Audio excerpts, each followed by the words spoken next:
Hello বন্ধুরা, একটু দেখুন 102 বছরের মানুষ কীভাবে সুন্দরভাবে হাঁটাচলা করছে, কোনো রকম শারীরিক কোনো প্রবলেম নেই। আমরা এখন এসেছি দেবীমথুরাপুরের পাইক পাড়াতে।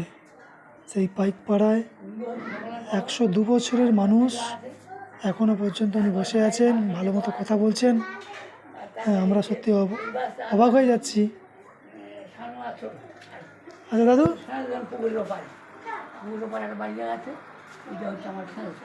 দাদুর কি জন্ম তাহলে এখানে হয়েছিল? এই ঘরটাতে দাদুর জন্ম হয়েছিল। হ্যাঁ, এই বাস্তুটা জন্ম হয়েছিল এইটাই। হ্যাঁ হ্যাঁ হ্যাঁ, আচ্ছা আচ্ছা। দাদুর নাম কি দাদু? হ্যাঁ, হারানন্দ পাইক। হারানন্দ পাইক। বাবার নাম কি ছিল দাদু? রসময় পাইক। রসময় পাইক। আমার নাম হারানন্দ পাইক হলো কেন, আমি আমার মার অনেকদিন ছেলেপুলে হয় না। আচ্ছা আচ্ছা। যোগ্য হয়ে অনেকদিন ছেলেপুলে হয় না হতে আমার ঠাকুরমা দাদুর নাম হারানন্দ পাইক। হারানন্দ পাইক। একটা ছেলে, তার ছেলেপুলে হচ্ছে। ওনার বয়স যখন 102 বছর।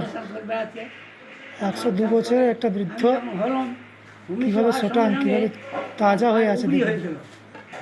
উগড়ি হয়ে 7 দিন মরা মানুষের মতো পড়ে গেল। সেই জন্যে বলো ওর মাহারা সত্যি অবাক লাগে ভাবতে যে 102 বছরের মানুষও আজকে দাঁড়িয়ে এইভাবে কথা বলতে পারে, এত সুন্দরভাবে। হ্যাঁ, শরীরকে ঠিক রাখতে পারে। আমি আমার বাবার বড় ছেলে। আপনি আপনার বড় ছেলে? বাহ। ওই আমার 2 ভাই ছিল, 2 ছেলে আর 4টে বোন ছিল। 4টে বোনের একটা বোন বেঁচে আছে। 4টে বোনের একটা বোন বেঁচে আছে।